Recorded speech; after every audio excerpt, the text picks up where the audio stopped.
Dr. London, we're going to ask you to start with some opening comments and we'll go to questions. So welcome to Constituting America's Constitutional Chats podcast.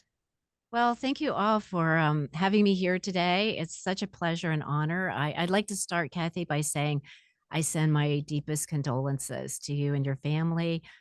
Your father obviously produced a wonderful daughter, and I will echo what Janine said. I'm sure he's very proud of you. You have a wonderful program here, and I think he's joining my late husband in a better place. So I want to express that up front. Again, I'm very honored to be here. I wanted to talk a little bit about the book that Jack and I wrote, uh, Profiles in Character, 16 Americans and the Traits That Define Them. It's a wonderful coffee table book. Jack insisted that it be a coffee table book. Um, he actually came up with this idea. Jack spoke about and wrote about character. An earlier book he wrote was called Character, the Ultimate Success Factor, and the reason that character is important in all aspects of our lives. He was very disturbed by, the things that were happening in the corporate world with Enron and Bernie Madoff and unethical behavior and actions that did not reflect good character. And so he wrote Character, the Ultimate Success Factor. And years later, we realized that we still needed to look to the importance of character, and particularly as Newt Gingrich pointed out in the book, in the foreword, he talked about how the book really focuses on the power of character in shaping our country. And the traits that we looked at were very unique to each of these 16 people. We actually started out with 12, and then we sort of added as we were going along. But these are people that either at personal sacrifice or achieve something notable in our history and served as examples, had a particular character trait that we felt really supported them during difficult times, but also supported them in their successes. And we started with Jefferson, his power of persuasion. In writing the Constitution, he was a 30-year-old lawyer, an unknown, but had this ability, this eloquence of speech. We do Washington's sense of duty, Robert E. Lee's loyalty, Abraham Lincoln's empathy, Harriet Tubman's audacity, Frederick Douglass's fearlessness, Susan B. Anthony, her commitment, the suffrage, women did not get the ability to write or the right to vote until after she passed, but she spent her entire life for that cause. Teddy Roosevelt, his optimism. I mean, this guy, he won a Pulitzer Prize, the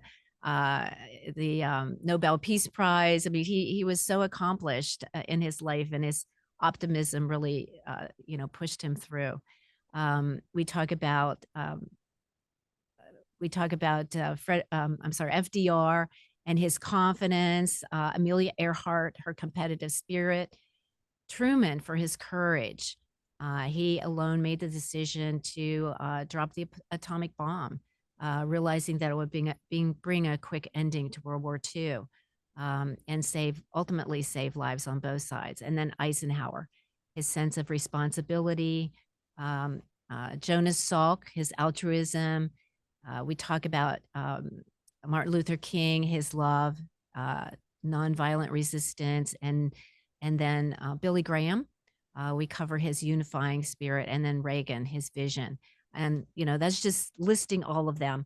But the inspiration for the book, Profiles in Character, came from what Jack read in Profiles in Courage, which was written by President Kennedy. Jack actually was, as a Navy aviator, he served in the Cuban Missile Crisis blockade. And so his mother actually supported Kennedy's candidacy to president, and wrote to Kennedy, who sent a book, his actual book, Profiles in Courage, which was signed to Jack, Lieutenant J.G. London. And in the book, Profiles in Courage, is about 8 senators who followed their conscience rather than public opinion or party politics, something we'd like to see more of today. And so in Profiles in Character, we talk about these character traits. We illustrate how those really again, supported these Americans, and we saw them as potential role models for folks that wanted to read about them and understand how these character traits really supported them in their successes. Well, thank you so much. That is a great overview and so important to look at these Americans and the character traits that help form our republic.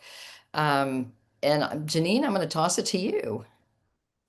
Oh, thank you, and thank you, Dr. London, for being with us today. I love your setup there too, with the white chair in the background, the white curtains. Thank you. That's one of the best podcasting, Backdrop. visuals I've seen. You're right, there you go. Um, what a book. I'm just gonna put it out there and make a great Christmas gift, everybody. I take it you can get it at, on Amazon or Barnes& and Noble, wherever fine books are sold. Correct. Yeah, Yes. yeah. And there are 2 versions. I Um mean, there's a mhm. paperback, and then there's the coffee table version. Oh, cool. I like the idea of the coffee table version too. Um, and as you were talking about profiles and character, I was thinking about Profiles in Courage. That's another, wonderful book. And I love the choices that y'all made. You're 16. I've written a book, Holding Her Head High, which was about 12 extraordinary women spanning 17 centuries. So I know the process and what it's like. Maybe that'd make a great trio, right? Everyone for Christmas could send out a gift. We should do that in the auction, Kathy. Like Profiles in Courage, Profiles in Character, and Holding Her Head High, because it's the same theme of great women with great character, great men and women with great character and great courage. So terrific. That's really, really awesome. And it spans a great legacy of America. It really does. Starting with it was just a great Jefferson and Roosevelt and I like it that you kept it sort of, nonpartisan as well, right? It's just Right. a great span of great Americans, and you were talking, and I think Kennedy did that too in Profiles in Courage, which gosh, it was none of that canceling kind of terrible thing Right. that happens today. People could have their own opinions, and they could come still appreciate each other as Americans. And boy, we're missing that today, especially in Congress, I might add. Right? But Well, so character is talk. non Mhm. character is nonpartisan, I would say. Of course. Of So course, but what I'm saying, we're missing that ability to come together, and in Congress, that the people on the right and the left just come together and find the better solution and the better aspect instead of doing party politics, because as you say, great character and great courage and great accomplishments are not a partisan issue. You know, it's on both sides, and that's what makes America great, all the vast different cultures. So tell me how y'all wrote the book. People ask me that, like, how did I find these women? And did the two of you sit down and write it together in a room? What was the process about it? How did you write it? How did you so put it together? yeah, we actually had another person working on this with us, Taylor Keeland. The story behind that is Taylor's father and Jack were in the same class at the Naval Academy, class of 1959. And so Jack knew Taylor before Taylor was born. And she was born at Fort Ord out in Monterey. And Jack's oldest son was born, they were born like a month apart. And so they Mhm. stayed close over the years, and Taylor ultimately was in the Navy herself and became a very good writer. So Jack narrated a lot. He chose the characters and he narrated a lot of his ideas. Again, we kind of started with 12 and then we just saw there were other people. I mean, I'm sure we could have made it, 20, but these are the Mhm. ones that just seem to jump out at us. We focus a lot on the founders. Interesting, Warren G. Harding is the first person who came up with the title of founding fathers. He's the first that Mhm. referred to these, what I would call the shapers of our country. And initially there were 6 or 7. So we started with them and then built on that model. And it's interesting because as we looked at these people who were very pivotal in our history for various reasons in different ways, like Amelia Earhart, very different than like a Teddy Roosevelt, but some of them, it was very obvious. Like with Washington's sense of duty, because he came out of retirement twice. to, first of all, lead the Continental Army, and then again to become president, which is not what he wanted to do. I mean, he wanted to retire to Mount Vernon. He loved Mount Vernon, but his sense of duty was so strong. But somebody like Teddy Roosevelt was a bit of a challenge because I kept thinking determination. If you look at his life and how he overcame his childhood frailties and asthma and so on, and then ultimately overcame that through a lot of determination. He would walk in here in DC when he was president, and his detail couldn't keep up with him. He became so robust, and as charging up San Juan Hill in the Spanish-American War, he became a great conservationist. Ultimately, I kept reading about him, and it was optimism. So we wrote the book based on where we wanted to focus in terms of great historical figures. We also wanted to identify the character trait that really defined them. And then we told their story in a very short profile of part of their lives that demonstrated those character traits. I think everyone should have it on their coffee table.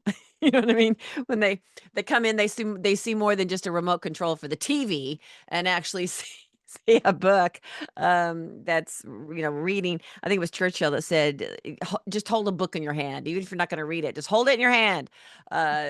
Books are still incredibly, incredibly, soothing, peaceful, knowledgeable.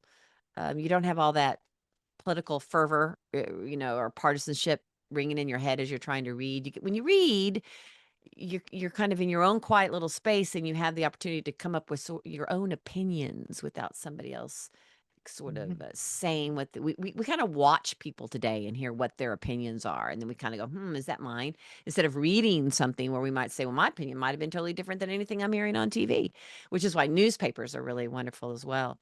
Well, I only have 3 minutes left. Do you have a favorite?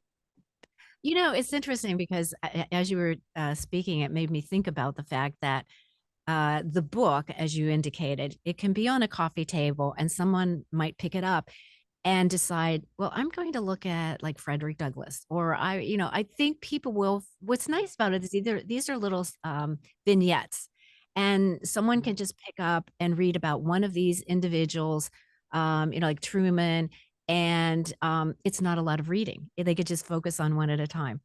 For me, it's really Mhm. hard. I mean, I always kind of go back to Teddy Roosevelt because, he's one of these like who would have thought? As a youngster, he was pretty much confined inside the house.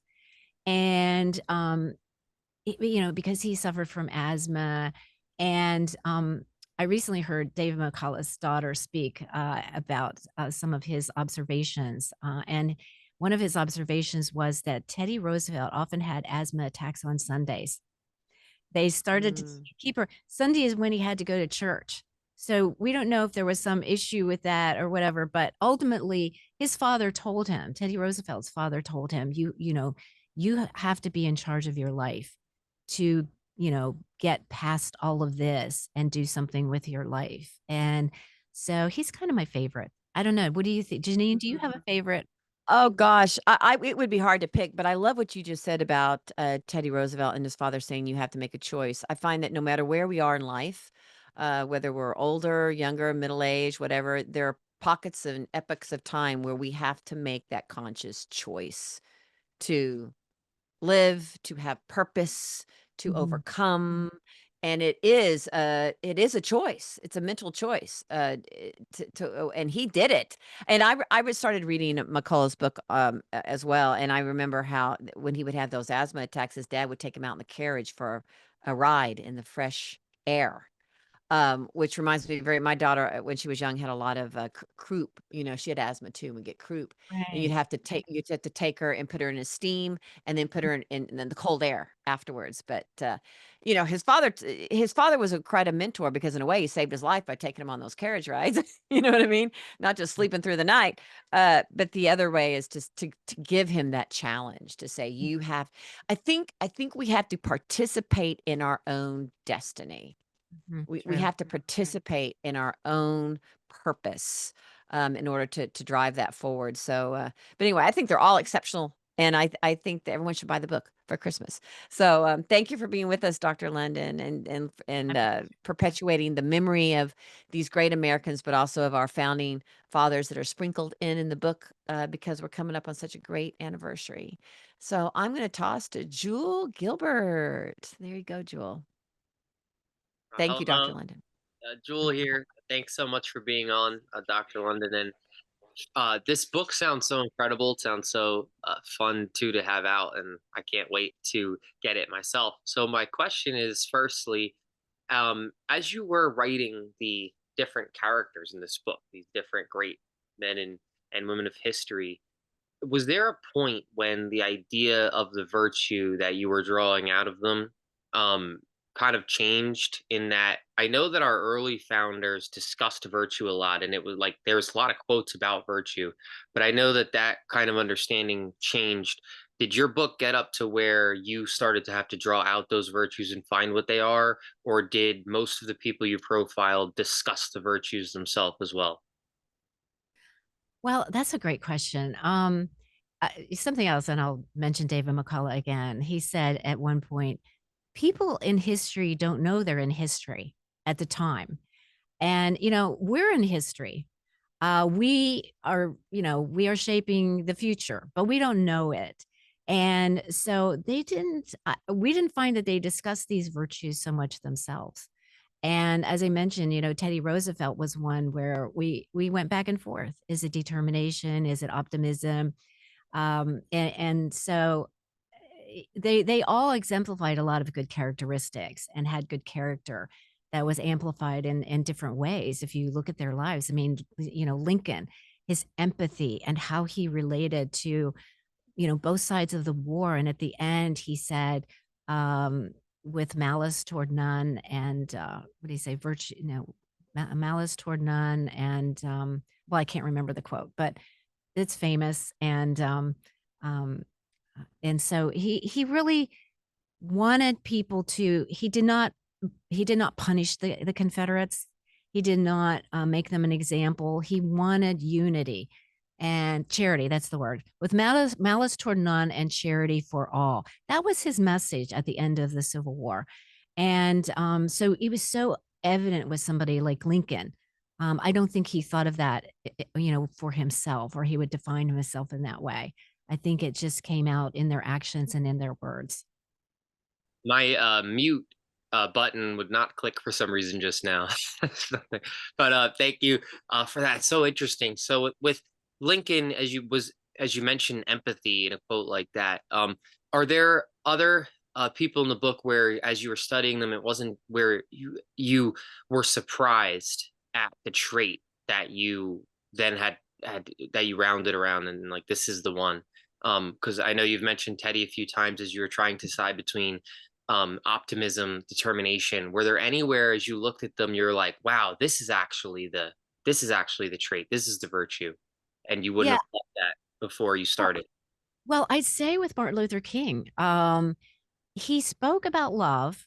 And but when you looked at, also his philosophy of peaceful resistance, he was very opposed to, violent, resistance. And, with some of the riots that happened during the time when he was alive, he lamented, um, over, for instance, the Rodney King, out in LA. I think someone said, "We won." He said, "Who won?" Look at the lives that were lost. Look at the neighborhoods that were destroyed. People's livelihoods are affected because of their inability to work or, um, you know, um, carry out their lives in these neighborhoods. And so the theme of love was a little more evasive, but it was there throughout. If you again, continue to study, what he said, love your neighbor, love your enemies. The theme was there, but it had to be recognized through what he wrote and what he said, and also in his actions, which was peaceful resistance. Yeah, there must have been, as you got to go through these people who, as you said, shaped the culture, the country that we are all sharing in. I had to be quite inspiring. You almost think of it like as you're talking, it's like you're picking up different superpowers from each person, and you can exemplify those things. As you wrote the book, did you think about inspiring people? Did you think about being able to take these people and then giving us, the readers, the citizens of America, examples to be able to embody the same things in our culture? Were you thinking about it that way, or were you more so thinking of it as documenting them, or were you thinking of it as how were you thinking of it as you put things together? Well, we were definitely thinking about this as providing inspiration and looking to these people as role models and how they found within them a virtue that continued to propel them throughout difficult times and also to elevate their successes. A little background: we have triplet boys, and when we wrote the book, they were in middle school, and we saw that they were, you know, children of that age are gravitated, even now at their age, they're in high school, gravitating toward social media and FaceTime and the heroes. You mentioned superheroes. The superheroes that our children are exposed to today are animated, characters. It used to be that our role models were people in government, civil service, education, and now, our children are looking to social influencers or media influencers. And so we were inspired in part and felt in many respects a responsibility to write something that would be there for our children and other children to look to for role models and inspiration. So How yes, do you we did write it for that purpose. How do you think that the virtues of the people in the book, how were they developed? How were they? Because obviously we hope that they weren't just born that way. We hope that it is something we can develop. Did you see a through line for where some of the virtues developed from, or is it more so in studying each person and it's different and then incorporating that? It was very much things that happened in their lives. If you look at, we do refer to some of their, uh, their childhood experiences, and I'll use or older. For Truman, he was kind of also considered somebody was sensitive. He wore the thick glasses. He didn't get a lot of athletic experience, but when he was in, World War I, he was involved with he had a leadership role, and at one point, they were attacked by the Germans, surprise attacked, and he was almost crushed by a horse, and his unit was running away, and he had to yell to them, come back," and it was, I think, a pivotal moment for him to realize he had courage, and ultimately, later in his life, to draw upon the fact that he did have courage and he could act courageously.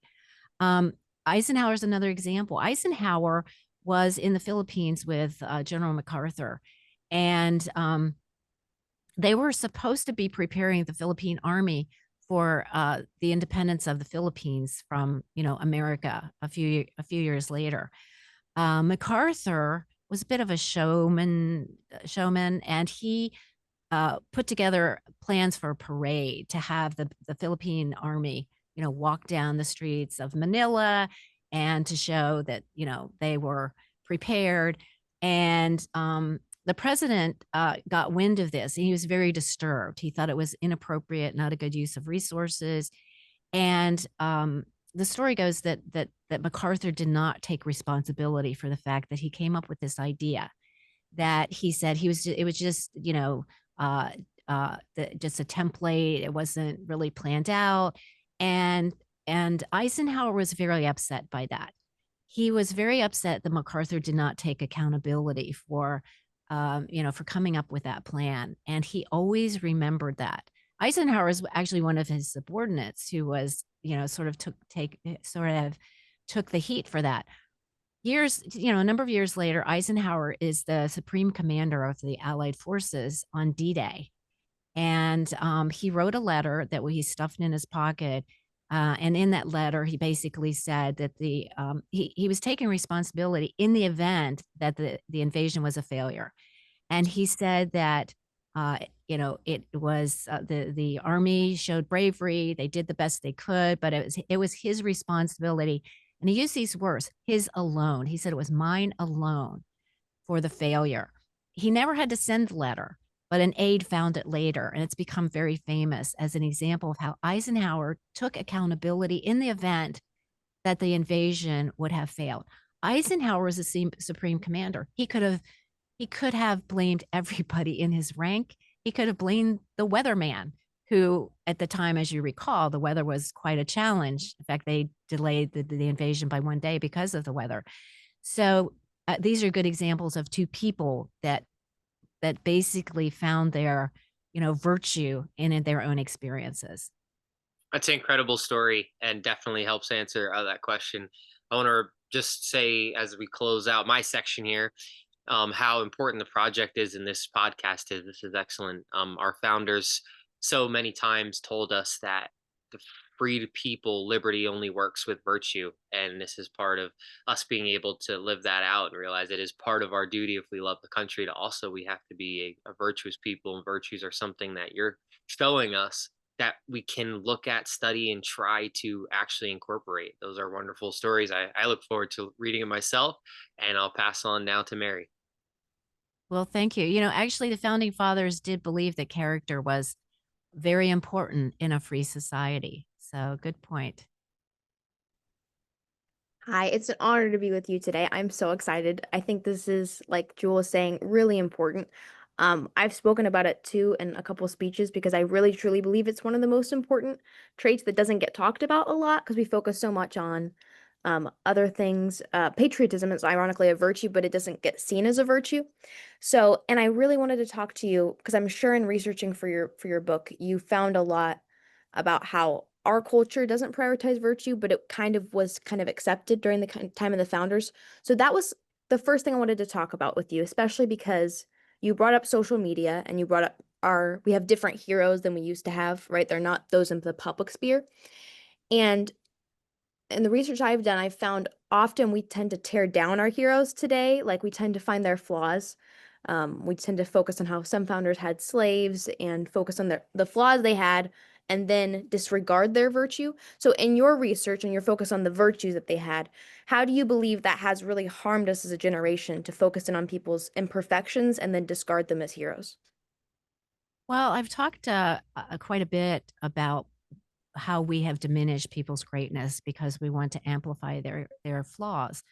Um, and I guess, since you brought up the issue of slavery, it's one example of how our founders have been sort of boiled down into one category as slave owners. And I oftentimes point to a quote by Mary Alexander, who was a descendant of one of Madison's slaves. His name was Jennings, and he worked with Madison.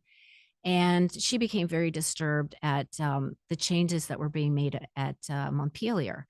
She was actually on the board as one of the descendants. They had a number of descendants, slaves, descendants of Madison, and it was, part of the story at Montpelier.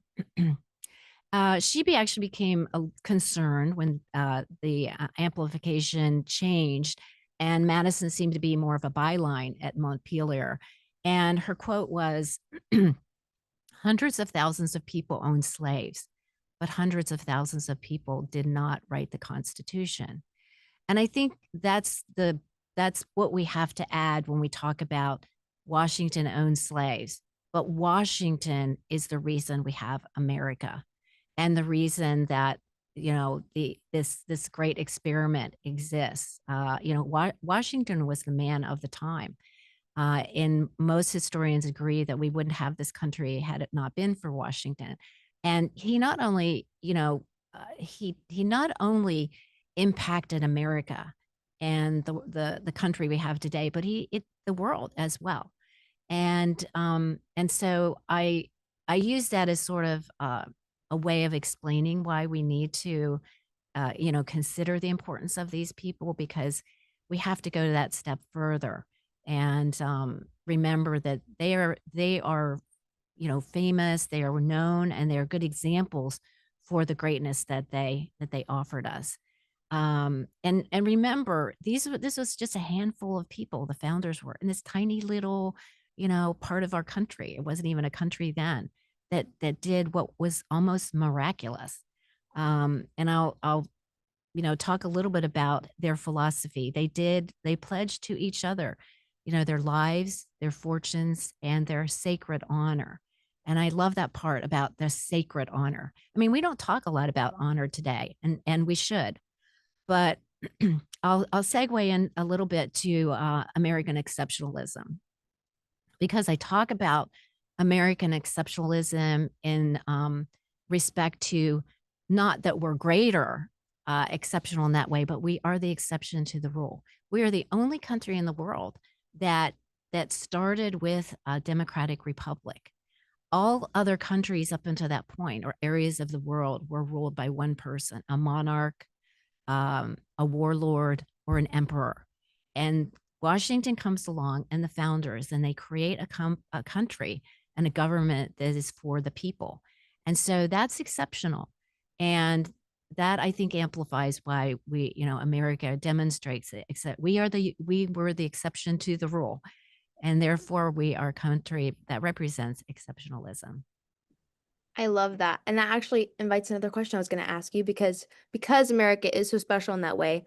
And looking at the Constitution and virtue, it's interesting to see that the reason I feel like we're so important is because America gives us the ability to choose that virtue. We're so based on freedom of thought and freedom of expression and our ability to really have freedom of conscience that we're able to choose more than any other country to develop our character. So, can you speak to that and how the founders that played a part in the Constitution or how the founders talked about that in their own writings, how important that was, that personal development of virtue? But at the end of the day, it was a choice for Americans.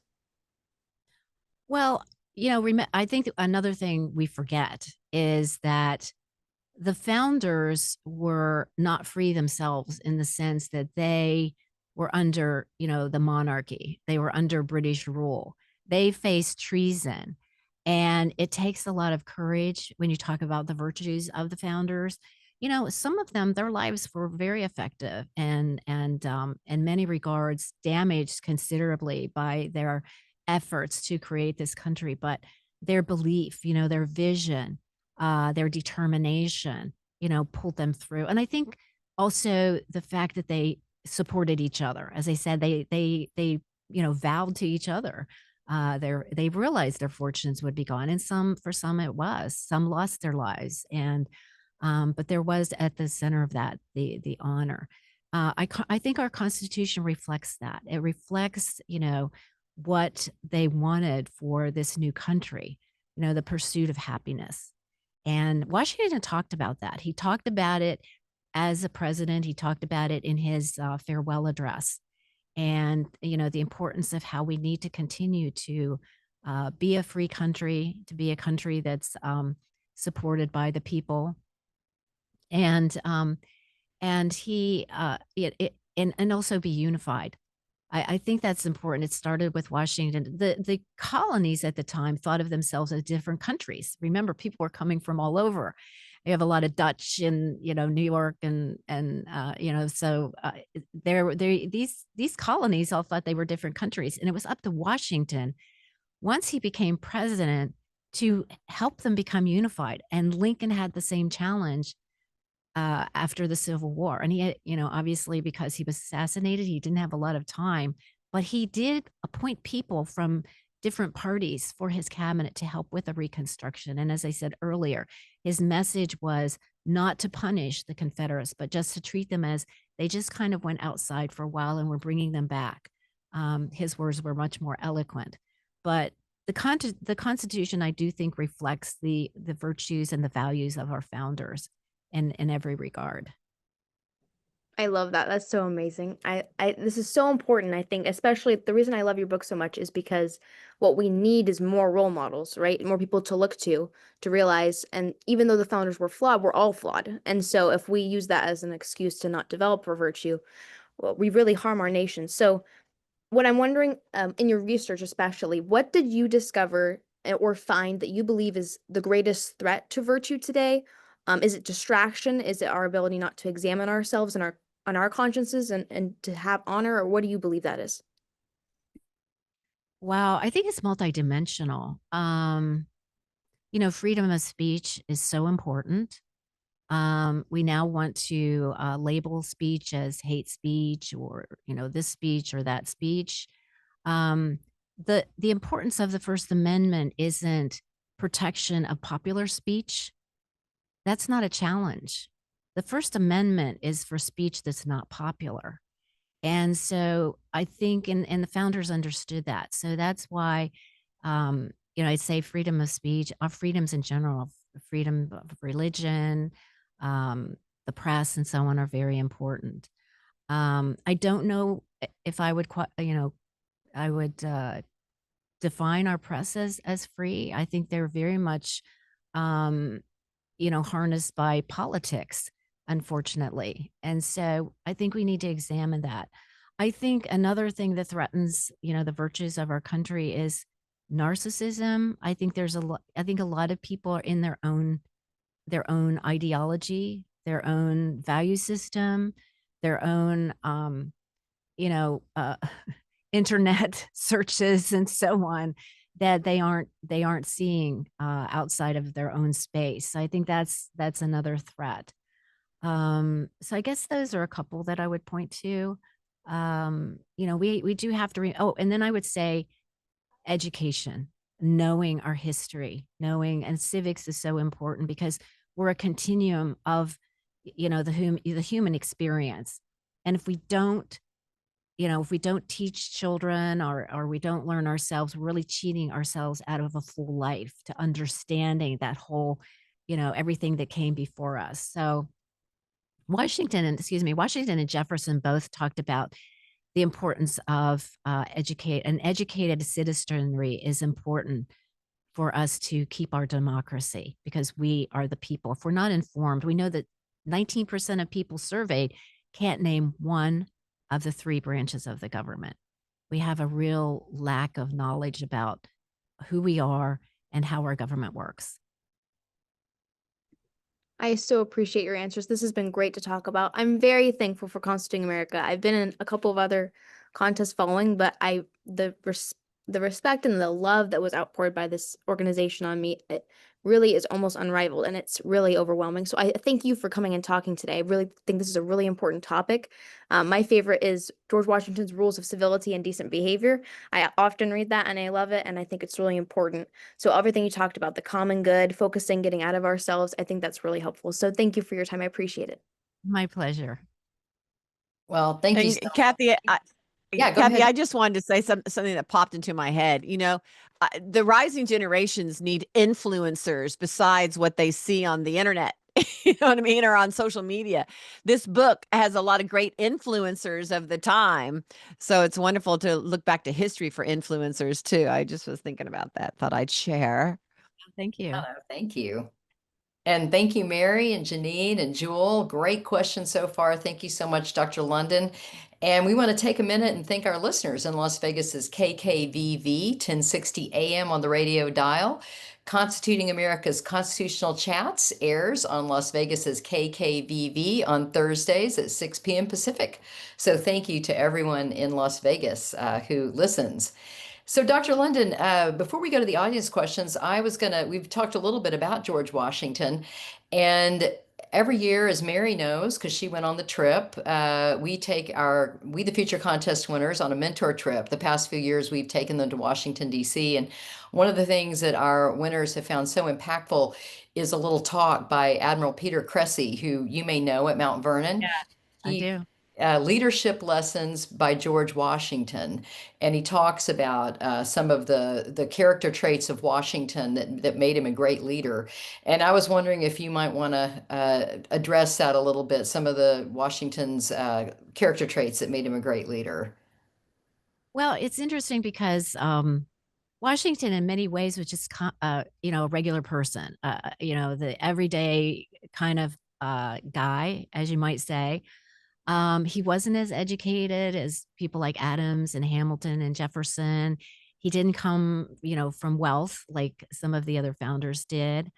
He did, however, have a presence about him. His stature helped, being over 6 feet tall, but it was also the fact that he, there's no doubt about, was a leader, and that was, demonstrated in a lot of ways. I mean, when he was in the French and Indian War under Braddock, and they came under attack, and Braddock was mortally wounded, it was Washington who took the leadership, and he demonstrated a lot of courage too. He was very courageous. Um, and so out of all of this, this fabric of Washington, the physical person that he was, he always took on that leadership role. Uh, John Adams was the one who wanted him to lead the Continental Army, so he took on that leadership role there. Again, when he became president, and then what's most remarkable was the fact that he decided to only do 2 terms and then retire. And as you all know the story, Benjamin West, who was painting, Charles III's portrait, I'm sorry, George III's portrait, was asked by the king, what was he going to do after he finished the presidency? And Benjamin West said, he's going to go back to his farm. And King George said, if he does that, he'll be the greatest person in the world. And ultimately he was, because he did not make his leadership about himself. As much as he was a leader, he didn't make it about himself. He was a great with his soldiers. He led his army well. He wasn't a great tactician. He actually was retreating a lot in battle. He didn't give good orders during battle, but strategically, he won the battles that counted. At Trenton, when he crossed the Delaware, the famous crossing the Delaware, that was resounding success. At Saratoga, that was definitely a battle that made a big difference in the Revolutionary War, and that's when the French came in to fight against the British, and then again at Yorktown when they continued to bombard there, and ultimately they got the surrender. So Washington had a lot of good traits, his sense of duty, in some ways, being humble, of retiring at the right time, of being a good leader. So he was, and a great statesman as well. Well, thank you. And Sharon Tates asks, the different people profiled in this book are excellent examples of character and virtue. How difficult was it to narrow your choices to these men and women? Well, it was hard. As I said earlier, we could have probably done 20. I think what we thought with this book was it really had a very diverse, personalities and individuals. And I think that's what we captured without kind of going beyond and replicating some of the individuals or their backgrounds. I mean, we had the founders. We had a few from the Civil War. Several from the Civil War. We had the Roosevelts, and then we got into figures from World War II, and then we had the faith leaders, and then of course we had Jonas Salk, who just incredibly was so altruistic. He did not take the patent for the polio vaccine. He said it belonged to the world. He could have made millions of dollars. There again is an example of altruism and someone who wasn't about themselves. Well, thank you. And Mary Multimer asks an interesting question: do you think good character is nature or nurture? Well, I think having a psychology background, that's always been a debate, nature versus nurture. A lot of what we're born with is nature, a predisposition towards certain things, maybe availing ourselves to the lessons of good character. But I think for these individuals, if you read the book, you'll find that in their upbringing, in their childhood, there was an element that added to their character development. And then as they got older, they were tested in some way. I mentioned a few earlier, Truman and Eisenhower, in ways that they were there were pivotal moments that brought their character out. So Mhm. I would say it's a little of both, but I feel like there's a lot that has to do with experiences. Mhm. Very good point. And Tracy asks, we've talked a lot about George Washington. Could you tell us a little bit about elaborate a little bit more on the character traits of Thomas Jefferson? Yeah, Thomas Jefferson had some mentors. There were three that we talk about in the book that he looked to for guidance and inspiration. He, again, he was such a great writer, and that's why he was chosen for that, to write the Constitution. He was very intelligent. He was a bit of an inventor, as was Washington. But I think, believe it or not, he really was keyed in on the issue of slavery and the idea of, as he said it, all men are created equal. There was a 168 word passage that he had originally in the Constitution about the evils of slavery. And this was actually, the Constitution. It went through, the Declaration. I'm sorry, it went through various iterations, and that was ultimately dropped, because they had different, different votes on how they would the ultimate, declaration that would come to the king. And he was focused on that. I think people know the story about Jefferson and Sally Hemings. Sally Hemings was a slave in his household. She was the half sister to his late wife. She was 25% Black, African American, and they started a relationship when they were in France. And she had the opportunity to stay there because in France, she was free. She decided to come back. They had 5 children. Um, Two of those children married into wealthy white families in the North, and two in Black families in the South. And Jefferson also had 2 grandchildren who fought in the Civil War, one as a white and one as Black. And he, I guess, for me, exemplifies this mosaic that represents America. He's a founder. And when you look at his personal life, you see how, our history and the history of the country is woven through his own personal story with Sally Hemings and the children and ultimately, the evolution of his life. So so he had an interest in the human experience and ultimately was concerned about slavery. Um, and over time, our country grappled with and worked through that, particularly during the Civil War. We're confronted with that issue, but it was there in the beginning. The founders recognized it, and as I said earlier, once they wrestled their own freedom from the monarchy, they were able to develop a country that ultimately led to freedom of everyone. Well, thank you. And in the time that we have left, could you tell us a little bit about your initiative with the National American History and Founders Month? Yeah, so this is something an initiative that I came up with back in 2018, 2019. I said to my husband, it seems like history and civics hasn't been getting a lot of attention. And I'm worried that people don't understand our country, don't appreciate it, and really, we're in charge of our government and we're not understanding it. So I said, "What do you think about an American History Month?" And he said, I think it's a great idea. How about American History and Founders Month?" We looked at the calendar and what might be competing. And it seemed like November, being at the beginning of the school year, was a month to pick. Also, we have elections, we have Veterans Day, and we have Thanksgiving in that month.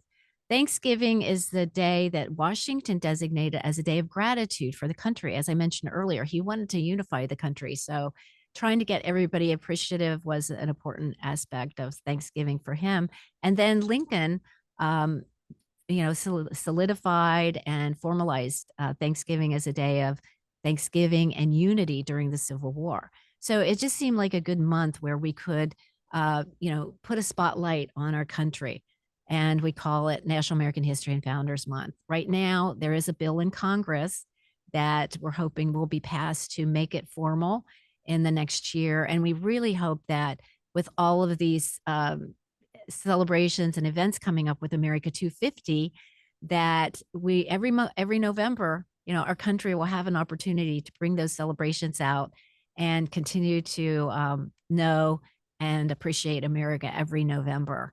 So we're excited about it. I've been working on it. I had 2 proclamations issued at the presidential level historically. And then also I've had my first year, there were like 23 governors who issued proclamations in their own states. And now we have like about 40 proclamations, and we have support, nonpartisan, I might add, support for recognizing November as National American History and Founders Month. So we're looking forward to, hopefully in years to come, to create this spotlight on November to know, understand, and celebrate our country. Well, that's great. And and I think you'll have a website, don't you? The I National. do. Yes, it's actually called because we National American History and Founders Month was pretty long. It's American History and Founders Month dot com. Okay, so just American History and Founders Dot, Month.com. yeah. Okay, great. So if anybody wants to look it up. Yeah. And then Andrew K says, I wonder whether Dr. London is acquainted with 2 courses from the teaching company, he says, with which he has no personal affiliation. Daniel Robinson's American Ideals and Carolyn Winterer's What America's Founders Learned from Antiquity. He said, if not, I think she would find them both of some interest. I I don't. have not heard of them, but I appreciate that. Yes, I would be interested. So thank you. And then Andrew also asked, to what degree does political polarization, what the founders called factionalism, work to the detriment of national virtue? Wow, that's a deep one. It is. Well, I think if you read, and I'm thinking maybe he has, read Washington's farewell address, and he talks about the dangers of, I think, the factionalism. He was worried about parties and how that would affect our government, competing motivations, ideologies, and so on. So he talks about that in there. He also talked about his concern about, foreign influence. I think all of those are the things we still see today. Washington had his hands full with the not duel, but the disagreements between Hamilton and Jefferson. I mean, he had in his own cabinet, difficulties managing people with different views, and so those were prevalent, and again, if you look at his farewell address and some of what he dealt with some of people in his own cabinet, that partisan factionalism definitely was present, and our governments have had to deal with it throughout its own history as we are today.